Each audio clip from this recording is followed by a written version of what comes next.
ওয়া'বুদু রাব্বাকা হাত্তা ইয়াতিয়াকাল ইয়াকিন। নবী, মৃত্যু পর্যন্ত আপনি ইবাদতের সাথে লিপ্ত থাকুন। এবার চিন্তা করেন, নবীরটা গ্রহণ করবেন না ইবলিসেরটা গ্রহণ করবেন? নবীরটা গ্রহণ করলে নামাজ সারা যাইত না, আর ইবলিসেরটা গ্রহণ করলে নামাজ পড়ার দরকার। ইবলিস আপনাকে জাহান্নামের রাস্তা দেখাইবে, আর নবীজি আপনাকে জান্নাতের রাস্তা দেখাইবে। এখন আপনার চিন্তা, আপনার ফয়সালা, আপনি কি জান্নাতে যাবেন না জাহান্নামে যাবেন? আপনি কি শয়তানের দেখানো পথে চলবেন না নবীজির দেখানো পথে চলবেন? আমাদের জন্য উচিত হচ্ছে নবীজি যে রাস্তা আমাদেরকে দেখাইছে, যে পথের প্রতীক হবার জন্য বলছে, ওই পথের প্রতীক হওয়ার চেষ্টা করা। আমরা নামাজ পরিপূর্ণরূপে পড়তে পারবো, নামাজের উসিলা মাফ পাবো, এই আশাও আমরা করতে পারি না।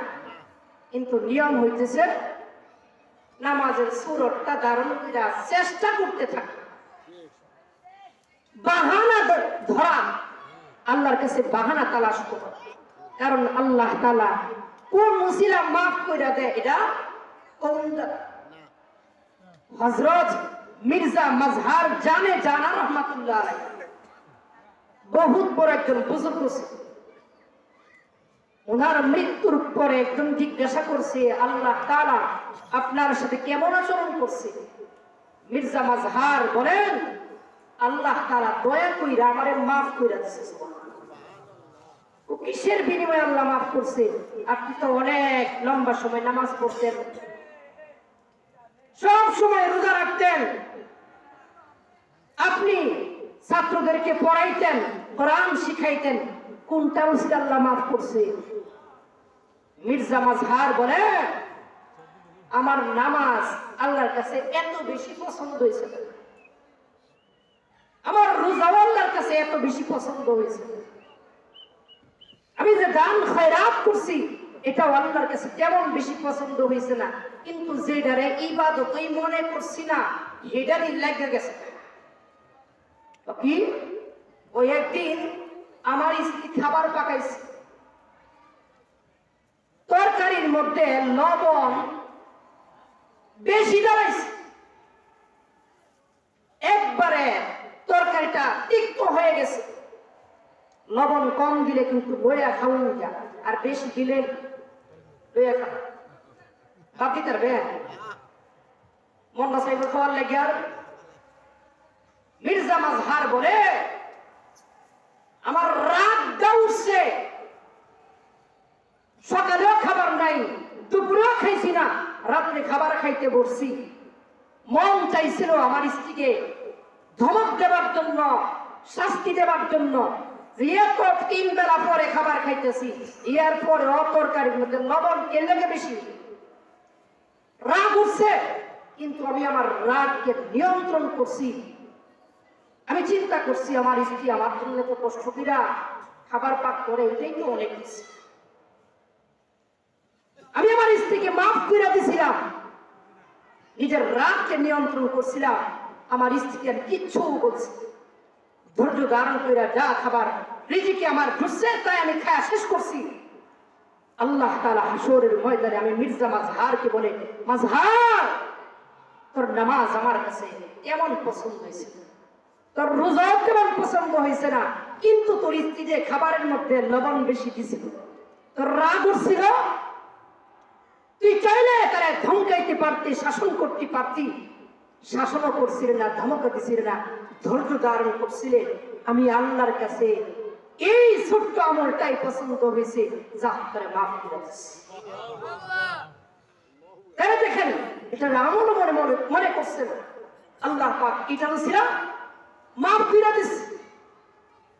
এই জন্য আমরা কমপক্ষে চেষ্টা করতেই নামাজটা যেন আমরা জামাতের সাথে পড়তারি। নামাজটা যারা পড়ি না, নামাজটা ধইরা ফেলি। কিছু মানুষ আছে নামাজ পড়ে ঠিকই, কিন্তু গুরুত্ব সহকারে আদায় করে। কিতাবের মধ্যে লেখে হযরতে জুন্নুন মিসরি রাহমাতুল্লাহ আলাইহি একজন বহুত বড় প্রসিদ্ধ আল্লাহওয়ালা বুজুর্গ আছে। উনি একদা এক মসজিদে গেছে, গিয়া দেখে যে জুব্বা ডুব্বা লাগাই উনার মতো আরেকজন অনেক সাধারণ পাবলিক আছে না, তবলিগের মধ্যে 3 দিন 40 দিন 3 চিল্লা লাগাইছে। আমরা হুজুরের মতো জুব্বা পরে টুপি পরে দেখলে বোঝা যায় উনিও আলেম সাহেব, মুফতি সাহেব আসলে এরকম। জুন্নুন মিসরি বলে, আমি গেলাম মসজিদের মধ্যে নামাজ পড়তে, এক লোককে পাইছি, সেও আমার মতো দেখতে শুনতে সুঠাম দেহের অধিকারী। আমি মনে করছি লোকটা মনে হয় আলেম, নামাজ পড়মু। আমিও কি করছি, তারে বললাম ভাই তুমি নামাজটা পড়াও। হেও কিছু না বললা ডাইরেক্ট সামনে চলে গেছে, গিয়া আল্লাহু আকবার বইলা নামাজ আরম্ভ করছে। হে সূরা কেরাত পড়া আরম্ভ করছে, বারবার করে আলহামদুলিল্লাহ রাব্বিল আলামিন, আলহামদুলিল্লাহ রাব্বিল আলামিন, আলহামদুলিল্লাহ রাব্বিল আলামিন, আলহামদুলিল্লাহ রাব্বিল আলামিন, আলহামদুলিল্লাহ রাব্বিল আলামিন। কিছুক্ষণ পর সে পড়ে আর রহমানির রহিম, আর রহমানির রহিম, আর রহমানির রহিম। এক একটা আয়াত 5 বার 7 বার 10 বার পর্যন্ত পড়তেছে। আস্তে আস্তে ধীর স্থিরতার সাথে কোন রকম সে মাগরিবের 3 রাকাত ফরজ নামাজ জামাতের সাথে আমি তার পিছনে আদায় করছি। নামাজের পরে আমি তারে জিজ্ঞাসা করলাম, ভাই ব্যাপার কি? নামাজের মধ্যে তো একবার পড়লেই চলে, তুমি বারবার কেন পড়লা আলহামদুলিল্লাহ রাব্বিল আলামিন, আলহামদুলিল্লাহ রাব্বিল আলামিন, আলহামদুলিল্লাহ রাব্বিল আলামিন? তুমি কেন 5 বার পড়লা বলো? লোকটা বলে, ওগো আল্লাহর বান্দা, আমি মৌলবী সাহেবদের কাছে শুনছি, আলেমদের কাছে শুনছি, নবীজি নাকি হাদিসের মধ্যে বলছে কেউ যখন পড়ে আলহামদুলিল্লাহি রাব্বিল আলামিন তখন নাকি আল্লাহর সঙ্গে নামাজির কথা হয়। নামাজিরা কি আল্লাহর সঙ্গে তখন কথা বলতে থাকে। আমি যে বললাম আলহামদুলিল্লাহ, আমি একা একা কথা বলি, কই আল্লাহর পক্ষ থেকে তো কোনো উত্তর পাই না। কি বলে? আমি আলহামদু পড়ি, আল্লাহর পক্ষ থেকে কোনো উত্তর আমি পাই না, সারা পাই না। এই জন্য আবার এই আয়াতটা বারবার পড়ি আলহামদুলিল্লাহ রাব্বিল আলামিন, আবার পড়তেছি আলহামদুলিল্লাহ রাব্বিল আলামিন, আবার পড়লাম আলহামদুলিল্লাহ রাব্বিল আলামিন। দেখলাম আমি একা একা বারবার করে কই আল্লাহ না বলে উত্তর দিব, আল্লাহ না আমার সাথে কথা বলবে, আল্লাহ না নামাজির কথার উত্তর দেয়। নামাজি আলহামদুলিল্লাহ রাব্বিল আলামিন পড়লে আল্লাহ না বলে হামিদানি রব্বি, আমার বান্দা আমার প্রশংসা করছে, এই বইলা উত্তর দেয়। কই আমি তো পাইলাম না, কিন্তু যখন 5 বার পড়া ফেললাম আমি শুনতে পেলাম কে যেন আমারে ডাইকে বলে হামিদানি আবুদি, বান্দা তুই আমার প্রশংসা করলি। আমি এজন্য বারবার আলহামদুলিল্লাহ রাব্বিল আলামিন পড়ি, আলহামদুলিল্লাহ রাব্বিল আলামিন পড়ি। যখন শুনছি আল্লাহ উত্তর দিছে হামিদানি আবুদি, আমার বান্দা আমার প্রশংসা করছে সুবহানাল্লাহ, তখন আমি দ্বিতীয় আয়াত পড়ছি আর রহমানির রহিম, আর রহমানির রহিম, আর রহমানির রহিম। বারবার পড়ি, বারবার পড়তে লাগলাম। তখন আমার রব বলতে লাগলো আমার বান্দা আমার প্রশংসা করতেছে। একটা আয়াত আল্লাহর উত্তর দেওয়া ছাড়া আমি সামনে আগাইছি। কেমন নামাজ পড়ছে দেখেন, নামাজের সাথে দিলটার কেমন ভাবে লাগাইছে দেখেন। আপনি তো নামাজ পড়েন না, আমি তো নামাজ পড়ি না। আপনি নামাজ পড়েন 5 ওয়াক্তের মধ্যে 5 ওয়াক্ত জামাত ছাড়া, আমি নামাজ পড়ি 5 ওয়াক্তের মধ্যে 3 ওয়াক্ত জামাত ছাড়া। জামাতের গুরুত্ব আমার কাছে নাই, জামাতের গুরুত্ব আপনার কাছে নাই। যদি জামাতের গুরুত্ব থাকতো আল্লাহ তাআলা আপনার রিজিকের পেরেশানির জন্য পেরেশানি করতে হইতো না। রিজিকের ব্যবস্থা আল্লাহ তাআলা আসমান থেকে আপনার জন্য কইরা দিত। আপনি যদি নামাজটা ধরতে পারতেন, আমি যদি নামাজ ধরতে পারতাম, রিজিকের এত পেরেশানি করার দরকার ছিল না। আল্লাহ তাআলার পক্ষ থেকে রিজিক আমার পিছনে ঘুরতো, আপনার পিছনে ঘুরতো। সুবহানাল্লাহ। কিতাবের মধ্যে রেখে হযরত হাসান বসরি রাহমাতুল্লাহ আলাইহি, আল্লাহর ওলি হাসান বসরি রাহমাতুল্লাহ আলাইহির কাছে এক লোক বায়াত হয়েছে, মুরিদ হয়েছে। হাসান বসরি রাহমাতুল্লাহ আলাইহি লোকটাকে জিজ্ঞাসা করে, বাবা তুমি কি কাজ করো বলো? লোকটা বলে, হুজুর আমি বাজারে কাপড়ের ব্যবসা করি। হুজুর বলে, তাইলে তুমি সাবধান, বেচা কেনার ক্ষেত্রে মিথ্যা কথা বলবা না, 5 ওয়াক্ত নামাজ যথাসময়ে জামাতের সাথে আদায় করবা। এরপরে কারোর সাথে মিথ্যা কথা তুমি বলবা না, সব সময় সত্য বলার চেষ্টা করবা। আর রমজান আসলে রোজা রাখবা, ধনী হইলে হজ করবা, ধনী হইলে যাকাত দিবা। এই আমলগুলা করবা, তাইলে সহজেই তুমি আল্লাহর জান্নাতের মেহমান হয়ে যাইতে পারবা। হাসান বসরি রাহমাতুল্লাহ আলাইহি লোকটারে এই আমল দিয়া দিছে। আল্লাহর বান্দা বাড়িতে চলে গেছে, এবার নামাজ আরম্ভ করছে, নামাজ ঠিক মতো আদায় করে। কোন সময় সে জামাত ছাড়ে না। যখন দোকান খোলার সময় হয় দোকান খোলে, আজানের টাইম হইলে দোকান বন্ধ করে মসজিদে চলে যায়। বারবার কয়েকদিন এভাবে হইতেছে। হঠাৎ করে আজান যখন হবে ঠিক ওই মুহূর্তে আল্লাহর বান্দা দোকান খুইলা সকাল থেকে নিয়ে পয়সা রয়েছে, 1 টাকাও বেচা কিনা করতে পারে নাই।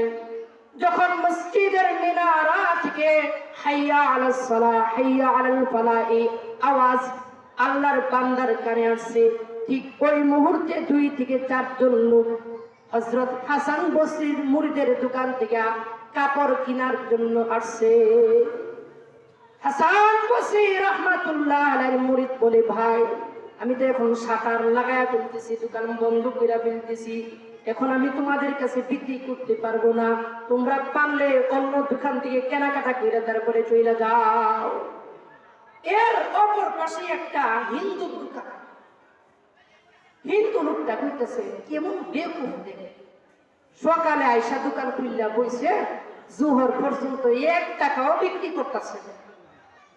আর এখন 2-4টা কাস্টমার আইছে, বলদের নামাজের তো আরো টাইম আছে, আরো 15 মিনিট আছে, 20 মিনিট আছে। কাপড়টা বেচা দেখায়া বিক্রি কইরাও জামার টাকা ধরতে পারলো। কত বলদটা হে, সারাদিন বেচা কিনা করছে না, বেচা কিনা বাদ দেয়া আজান হইতে শাটার লাগানো শুরু করছে, মসজিদে যাওয়া শুরু করছে। কত ব্যাকল মুসলমান তা হে, হিন্দু বেড়া কইতেছে। আল্লাহর বান্দা হাসান বসরি মুরিদ তাড়াতাড়ি শাটার অফ কইরা দোকানে তালা লাগায় জোহরের নামাজ পড়তে চলে গেছে মসজিদে। লম্বা সময় লাগায়া সুন্নত পড়ছে, লম্বা সময় লাগায়া ফরজ জামাতের সাথে আদায় করছে, আবার সুন্নত পইরা নফল পইরা দোকানে আয়েশা দোকান খুলছে। ইতিমধ্যেই দেখতেছে অপরিচিত কয়েকজন লোক হাসান বসরি রাহমাতুল্লাহ আলাইহির মুরিদের দোকান থেকে কেনাকাটা করার জন্য আসছে এবং বেচা কিনা করছে। মনে করেন পুরা 6 মাসেও এত বেশি পরিমাণ লাভ করতে পারছে না, বেচা কিনা করতে পারছে না। 10 মিনিটে আল্লাহর বরকতে আল্লাহর রহমতে এর চাইতে বেশি লাভ হইয়া গেছে।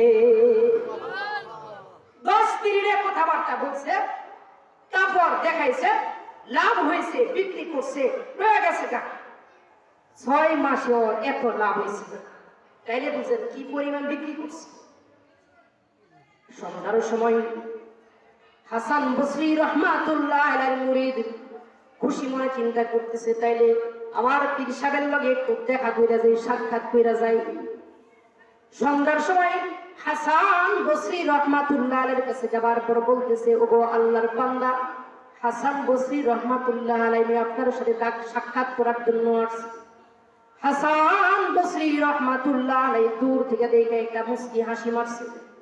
মুস্কি হাসি দিয়া বলতেছে, বাবা রে, মনে হয় আজকে তোমার খুব লাভ হয়েছে, কারণ যেই পেশায় নিয়োজিত থাকে ওই পেশার মধ্যে যদি কিছু লাভ হয় তখন তার মনটা ভালো থাকে। আল্লাহর বান্দা হাসান বসরি রহমাতুল্লাহ আলাইহির মুরিদ বলে, হ্যাঁ হুজুর, আজকা 6 মাসে যেই পরিমাণ লাভ করতে পারি না, মাত্র 10 মিনিটে এর চাইতে বেশি লাভ করে ফেলছি। হাসান বসরি রহমাতুল্লাহ আলাইহি বলে, তুমি জানোনি তোমার কাছে কারা ছিল কেনাকাটা করার জন্য? হাসান বসরি রহমাতুল্লাহ আলাইহির মুরিদ বলে, না না, জীবনে কোনো সময় এই কাস্টমার করার দেখছি না। তাইলে কারা এরা? আল্লাহ তাআলা আমার কাছে ইলহাম পাঠাইছে, এরা আল্লাহ তাআলা আসমান থেকে তোমার দোকান থেকে কেনাকাটা করার জন্য। কারণ তুমি জামাতের সাথে নামাজ পড়াটাকে মূল্যায়ন করছো। জামাতের সাথে নামাজ আদায় করতে গিয়া জোহরের আজানের সময় 4 জন কাস্টমার তোমার সুইটা গেছিল, পাশে হিন্দু লোকটা তোমারে বেকল কইছিল, আহমদ কইছিল, নির্বুত কইছিল। আসলে সে যে আহমদ, সে যে নির্বুত, এটা সেও জানে না। তুমি জামাতের সাথে নামাজ আদায় করার জন্য, ধীরস্থির ভাবে নামাজ আদায় করার জন্য তাড়াতাড়ি দোকান তালা লাগায়া শাটার লাগায়া মসজিদে চইলা গেছে। মাত্র 60টা কাস্টমার ছাড়ছিলা, লাভ হইলে তোমার 1000 টাকা লাভ হইতো। আর নামাজের পাবন্দি করার কারণে আল্লাহ তাআলা তোমার উপর রাজি হইয়া, খুশি হইয়া, মানুষ না মানুষ রূপে আল্লাহ তাআলা আসমান থেকে জিবরাইল ফেরেশতারে সহকারে পাঠাইয়া দিছে। আল্লাহ তাআলা আসমান থেকে ফেরেশতা পাঠাইছে তোমার দোকান থেকে কেনাকাটা করার জন্য। ফেরেশতারা এসে তোমার দোকান থেকে এত বেশি পরিমাণ কেনাকাটা করছে যে কারণে তুমি 6 মাসেও এত বেশি টাকা তুমি কামাই করতে পারো না, লাভ করতে পারো না। তাহলে দেখেন, যে আল্লাহ হাসান বসরির যুগে ফেরেশতা পাঠাইতে পারছে, এই আল্লাহ তো মরে গেছে গা। আমরা যদি নামাজটা ঠিক মতো পড়ি, আমরাও আল্লাহ তাআলা ঠিকই ওই ধরনের রিজকের ব্যবস্থা আল্লাহ তাআলার পক্ষ থেকে আল্লাহ তাআলা করবেন। কিন্তু আমাদের কাছে তো নামাজের গুরুত্ব, আমাদের কাছে নামাজ ছুইটা গেলে একটু কষ্ট লাগে। নিজেও নামাজ পড়ি না, সন্তানটাও উপযুক্ত কোনদিন বলি না নামাজ পড়াস না গেলে। ছেলেটা যদি কামাই না করে, ছেলেটারে আমরা ধমকাই, এ তুই কামাই করস না,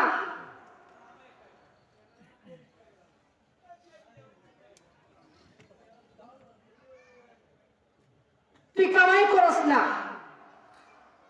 তোর লগের সেরাইতে কত টাকা পয়সা, ব্যাংক ব্যালেন্স, গাড়ি বাড়ি সব কইরা লাইছে, তুই কি করছস? কত আফসোস করি আমরা। ছেলেটাতে নামাজ পড়ে না, একটা বার আমি আর আপনি আফসোস করলাম না। মেয়েটা নামাজ পড়ে না, একটা বার আফসোস করলাম না। আমার স্ত্রী নামাজ পড়ে না, নামাজের জন্য একটা বার আফসোস করলাম না। সন্তানদেরকে একটা বার বুঝাইলাম না, বাবারে দুনিয়া তো বুঝলে, আখিরাত তো বুঝলে না। দুনিয়া তো চিরস্থায়ী থাকার জায়গা না, একদিন তো তোরে কবর দেশে চলে যেতে হবে, তোরে আখিরাতের পাথেও অর্জন করতে হবে, কবরের সামানা তোর তৈরি করতে হবে। কোনসে আমরা যারা এখানে আছি কোনদিন এই কথাগুলা কইছি ছেলেদেরকে? ইয়া কামাই করে না, বাইতে বাইতে বেশি রাখি, তোর এই বাজার জায়গা নাই, এই বাজার আইস না, তোর খাউন নাই। ছেলেটা নামাজ পড়ে না, একদিন তো আপনি বললেন না, কিরে বাবা, আমার উপর যেরকম ভাবে নামাজ পড়স তোর উপরও পড়স, যদি নামাজ না পড়স আমার ঘরে তোর খাউন নাই। বলি আমরা কোনদিন? কোনদিন বলি। আর যারা নামাজ পড়ি এরাও গুরুত্ব সহকারে নামাজ আদায় করি। নামাজ ছুটে গেলে, জামাত ছুটে গেলে আফসোস করি, চিন্তা লাগে না, রে নামাজটা ছুটে গেছে। যারা নামাজের প্রকৃত স্বাদ পাইছে, নামাজের মজা যাদের দিলে লাগছে, এরা সব সময় নামাজের চিন্তাই থাকে, কখন নামাজের টাইম। ভারতবর্ষের একজন বুজুর্গ আছিল হযরত হাজী ইমদাদুল্লাহ মুহাজির মাক্কি রহমাতুল্লাহ আলাইহি। এই হাজী ইমদাদুল্লাহ মুহাজির মাক্কি রহমাতুল্লাহ আলাইহি কইতাছে, আল্লাহ যদি আমারে জান্নাত দে, আর যদি জান্নাতের মধ্যে আল্লাহ জিগা ইমদাদুল্লাহ কি চাস আমার কাছে, যা চাইবে তাই দিব, তাইলে আমি আল্লাহর কাছে কম, আল্লাহ আমারে আরশে আজিমের ছায়াতলে 2 রাকাত নামাজ আদায় করার সুযোগ দাও। সুবহানাল্লাহ। আমরা তো পাকা পুখতা নামাজি হইতে পারি। আল্লাহ পাক যেন আমাদের সবাইকে নামাজটা ঠিক মতো আদায় করার তৌফিক দান করেন। সবাই বলি আমিন। আমরা যার জন্য অপেক্ষা করতেছিলাম হুজুর এসে গেছে, আর কথা দীর্ঘায়িত করতে চাই না। আপনাদের কাছে দোয়া চাই, আগে যেন আমি আমার নামাজটা ঠিক করতে পারি, আপনারাও যেন 5 ওয়াক্ত নামাজ জামাতের সাথে আদায় করতে পারেন। আল্লাহ পাক সবাইকে যেন আমল করার তৌফিক দান করেন। ওয়া আখিরু দাওয়ানা আনিল হামদুলিল্লাহি রাব্বিল আলামিন। আসসালামু আলাইকুম ওয়া রাহমাতুল্লাহি।